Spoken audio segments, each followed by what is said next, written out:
My name is Shreya and I'm from Pennsylvania. I'm going to be attending UC Berkeley in the fall for data science with hopefully a concentration in cognition and maybe a double major in business, not sure yet. Some of the notable schools that I got into were UMich Honors, Georgia Tech, UNC, Northeastern Honors, Boston University Trustee Program, and UT Austin. I think those are just a few of them. So I wanted to go, originally I wanted to go into like computational neuroscience because I did a summer program at BU last summer, which introduced me to like mixing computer science elements and healthcare and just creating models of neurons and stuff. Eventually, as I got into the college application process, I realized that this wasn't really a major or a program that was offered at very many schools. It was offered at a few schools like MIT, I think, BU actually had a program for it, but not anything else didn't really have anything. So I was kind of lost on what to do. I applied to a couple of schools for cognitive science and then computer science and data science. So it's kind of all over the place. But what I'm hoping to do with my data science degree is apply it to healthcare. So again, with like my concentration in cognition or neuroscience or something like that. So still keeping those aspects, but kind of seeing where that takes me. So this was actually an extremely difficult decision. Everyone in my family had a different school that they liked the best, which is really difficult. Me and my best friend both got into Mich, so we went and visited right after we got in March, I think. And we went and I loved the campus. It's a gorgeous campus. Everyone's super friendly and happy there, which is like a great thing to see. It was super cold. Like I went in the springtime, late March, April, and it was like 20 something degrees. I was wearing 2 hoodies and a jacket and I just couldn't do it. So and this was in spring. So I realized that like, oh, if I'm gonna go to school there in the winter, like I get sick kind of easily, I don't know. But I still really liked the school, the program, and I had gotten into honors, which was like a huge like push factor in terms of what school I was going to go to. But at that point, I think in March, it was still my top choice. My neighbor is a UT Austin alumni and she was like so big on it. She was like, you better go. Their comp sci program is great and they had a CS business program, which was like huge push factor. But ultimately, when I was still deciding at this point, Berkeley came out late March. So that's when I was like, okay, not really into UT Austin anymore, kind of between Mich and Berkeley.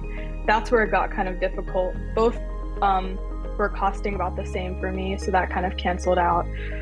Even Mich is pretty drivable for me, so that was also hard, but I ended up choosing Cal because I really liked their data science program.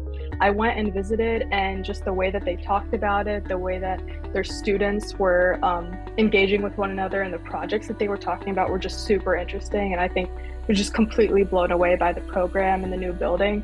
So that's ultimately what led me to choose Berkeley in the end over Michigan, even though I think Michigan is still a really great school. What I ended up doing, which was kind of unique compared to the other people in my class, was I knew I wanted to do something STEM related because I was into neuroscience, CS, so that was kind of all like one circle. So what I ended up doing was not taking APs in like courses like English. History, I took a couple APs because they were like required, but ultimately my junior and senior year, I packed on STEM AP courses. So I took like stats, bio, calc, everything, CS, everything I took junior year. And then I ended up just taking dual admission because my school offered that with our local community college for English and history. And these courses were semester based, so they saved me a lot of time and they were still weighted and I still got credit at Berkeley for them. So I think like I only knew a few people at my school who did this, but I think it ultimately saved me a lot of time because I wasn't putting in that much work into courses that I didn't really care about. And it allowed me to optimize like that time to put into my extracurriculars, which I cared a lot more about. So this was like something that was really useful for me, and I recommended it to every single junior who I talked to after. My number one extracurricular for all my applications was Women in STEM, which is basically a organization that kind of focuses on giving opportunities for girls who are wanting to go into STEM and building like a huge network. We have about 4,000 chapters around the world, which is crazy. And there's so many students.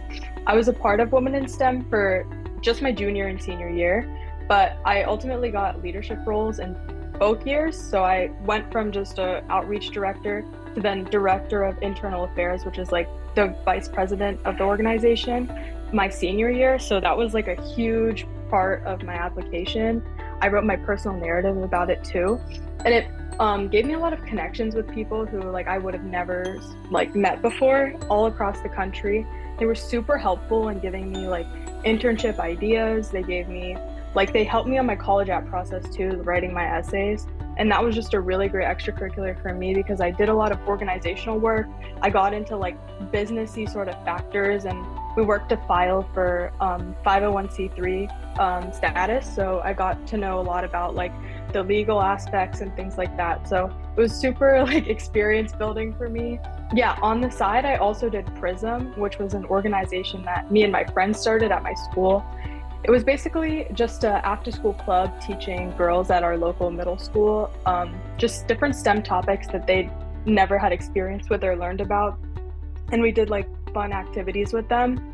And so that ended up growing into like a network of about 10 national chapters in just like a couple months because we were really committed to it. And that was like a super great activity that I loved. I loved hanging out with the kids and teaching them.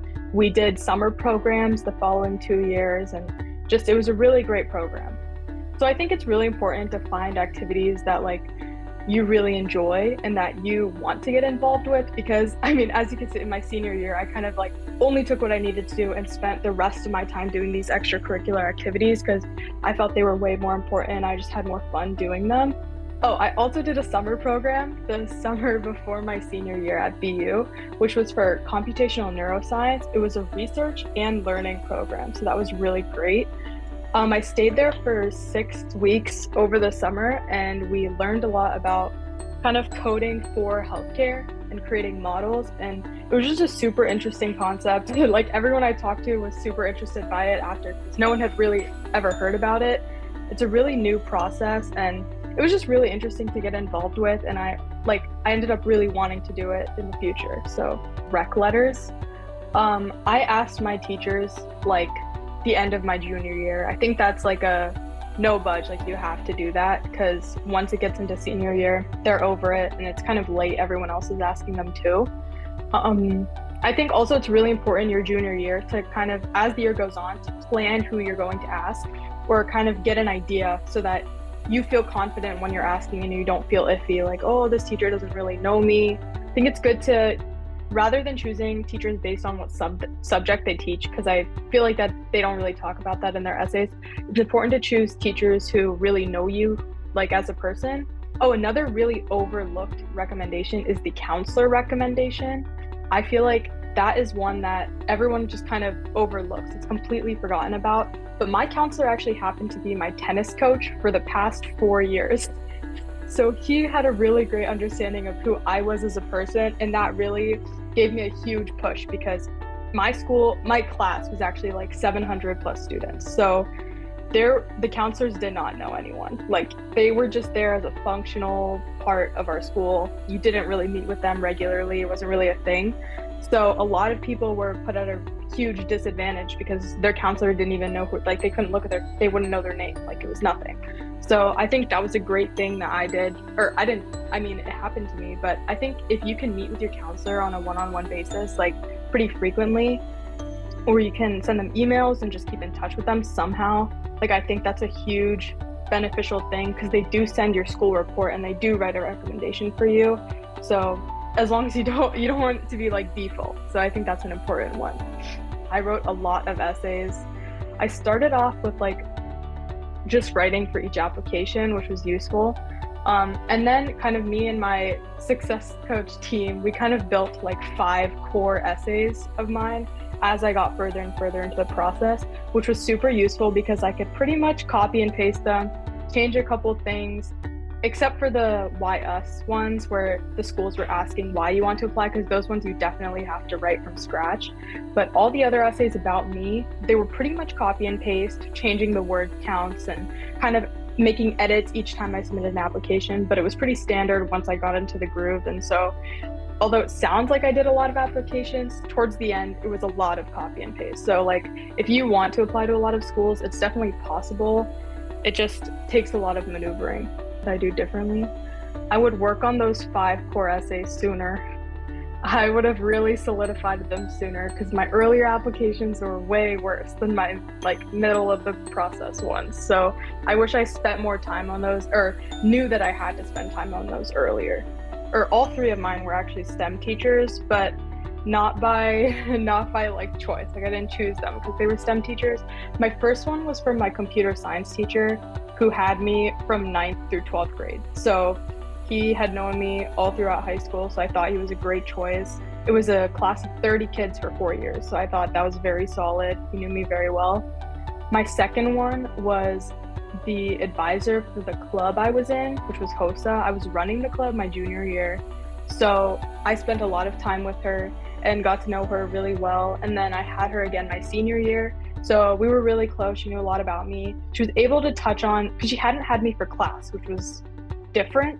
So she talked a lot about my extracurriculars that she was also involved with. And so I thought that was a really good tie-in to like my extracurricular life.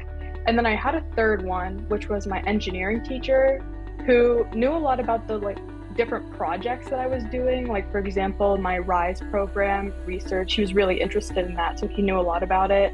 And I don't know, certain projects that I had built in his class too. So I thought he knew kind of in terms of like technicality and teamwork, because we worked in teams in that class a lot. So he touched on that a lot. And then I think those 3 together built my core recommendation letters, and I thought that was a really great triad. I really liked the team. First of all, like when I got started with my essays, I was very lost on how to write them because it's not really something that we practiced in school other than maybe once. So it was very difficult for me to get into it and start writing. So I initially had Tosca, and she was super helpful. She helped me kind of create a focus for all my essays and how to write them. Once me and Ariana kind of talked it out and we got to know each other better, and she knew all parts of my application in a couple of weeks, and it was great, and we got to working again, and that was great. She helped me a lot with writing my essays. I think the biggest selling point for Success Koach was the essay coaching, because there was no time limit and I was able to just text them and she would respond so fast. She would respond at any time of the day, even at like 2 a.m. she would respond to me, which was great because I was often working at times like those. So that was a really great thing. They were also super helpful with activities lists, because when you're writing your activities, you feel like you know in your head what you want to say about them, but you get 150 characters.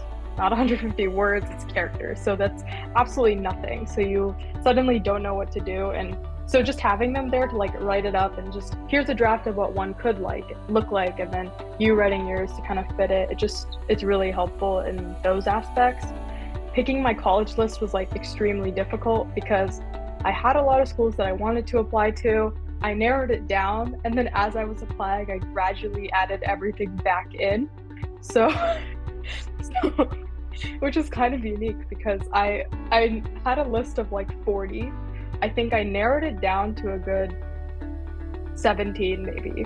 And then I applied to all of those. I wrote my applications. I started, because of the team, I started very early. I was working on my essays in like August, which was like, all of my friends were completely shocked. They were like, why are you starting this so early? But because I started my essays way earlier, I was actually able to add, like I had so much time, I was just able to add in the schools that I was like, oh, I kind of want to see what happens. I would go if I got in. So I just added a bunch of those schools back in, and I was able to apply to way more schools that I would have definitely regretted not applying to, like had I started way later and not had the time. So that was like a huge bonus.